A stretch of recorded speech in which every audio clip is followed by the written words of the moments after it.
నేను ఇవాళ మీకు తీర్థయాత్ర ప్రారంభమునందు కులదేవత యొక్క ఆశీర్వచనము, ఆయన యొక్క అనుమతి, మీరు తాగుతున్న నదీ జలములు ఏ ఉన్నాయో ఆ నది యొక్క అనుమతి, మీరు ఏ ఊర్లో ఉన్నారో ఆ ఊరి యొక్క అధిష్టాన దేవత యొక్క అనుమతి, చక్కగా బయలుదేరడానికి 3 రోజుల ముందే ఆ క్షేత్రం యొక్క వైభవం గురించి మాట్లాడుకునేటటువంటి స్థితి.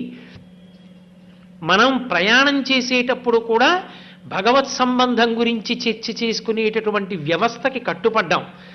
వెళ్ళిన తరువాత అక్కడ ఉన్నటువంటి తీర్థంలో స్నానం చెయ్యడానికి అక్కడ ఉన్న తీర్థములను గురించి మొట్టమొదట తెలుసుకునేటటువంటి ప్రయత్నం. స్నానం చేసేటప్పుడు సంకల్పంతో వస్త్రం అంచు కలిగినటువంటి బట్ట కట్టుకుని స్నానం చెయ్యడానికి ప్రాధాన్యత ఇవ్వడం.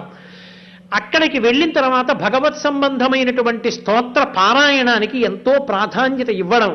ఈ విషయాల గురించి మనం ముచ్చటించాం.